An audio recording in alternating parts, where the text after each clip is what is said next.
तुझे पैसे मिलेंगे और लोग डरेंगे तुमसे।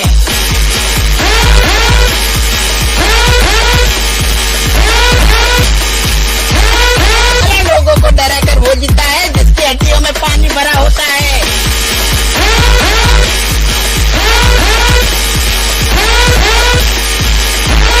Muchos me atorpi.